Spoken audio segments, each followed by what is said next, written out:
గతంలో రాజేంద్ర ప్రసాద్ గారిది మేడం వచ్చింది. ఎస్ ఆల్రెడీ చూశారు. యాజ్ ఇట్ ఈజ్ సేమ్ అలాగా ఉంది. ఇప్పుడు లైలా ఇలా చేస్తున్నారు. దానికి ఇక్కడ థియేటర్లో అంటే ఆ కెమెరాలు వెనక స్పేస్లో ఉన్నోళ్ళలో హార్డ్లీ నాకు తెలిసి 4-5 చూస్తుంటారు. 2 దశాబ్దాలు అయిపోయింది ఆ సినిమా వచ్చి. సో ఈ ఇప్పుడు అందరిని అదే క్యాసెట్ వేసుకొని చూడమందామా? వీళ్ళకు కొత్త క్యాసెట్ చేయాలి కదా. ఇప్పుడు సోషల్ మీడియా వీళ్ళ కోసం టీవీలు ఉన్నాయి, అన్ని వస్తూనే ఉంటుంది, అది రిపీట్ అవుతూనే ఉంటుంది. సార్ కామెడీ సినిమా వచ్చిందని నెక్స్ట్ కామెడీ సినిమా చూడమా? ఈ జానర్లో సినిమా వచ్చి 2 దశాబ్దాలు అయిపోయింది. ఆ రెఫరెన్స్ మీరు వాడుకున్నారంటున్నాను. రిఫరెన్స్ ఏం వాడలేదు సార్. నేను ఊహ తెలియని టైంలో చూసిన సినిమాలు అవి. బట్ నేను ఈ జనరేషన్కి ఇప్పుడు ఉన్న ఫిల్మ్ మేకింగ్కి కానీ ఇప్పుడు రైటింగ్కి కానీ ఇప్పుడు ఉన్నవన్నీ వాడుకొని మేము ఎట్లా చేసినాం అన్నది I wanted to fill this gap అన్నట్టు. తెలుగులో వచ్చి టైం అయిపోయింది సినిమా. కోయి ఈ పాట కొద్దిగా అంటే ఇది ఒక మతానికి వాళ్ళు ప్రేయర్ చేసుకునే దాన్ని మీరు ఇలా వాడటం ఏంటి అసలు కాదు సార్, అసలు కాదు. మీరు వెళ్ళి రీవిజిట్ చేయండి ఆ వీడియోని. మీరు మాట్లాడిన తప్పైతే మీరు కరెక్ట్ చేసుకోండి.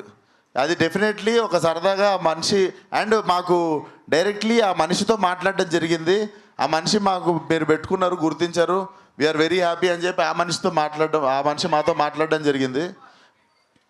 సెన్సిబుల్ టాపిక్స్ అస్సలు టచ్ చేసి మీరు అనవసరంగా వేరే రీజనల్ చేయకండి సార్.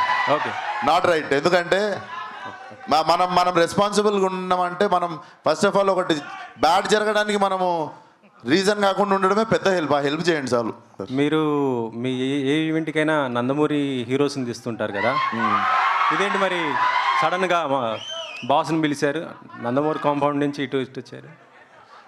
కంపౌండ్లు మీరు వేసుకుంటారు, మాకున్న కాంపౌండ్ ఒకటే, మా ఇంటి కాంపౌండ్.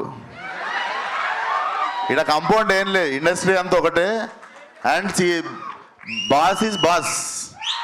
అండ్ మేము అభిమానించేటోళ్ళు ఉంటారు.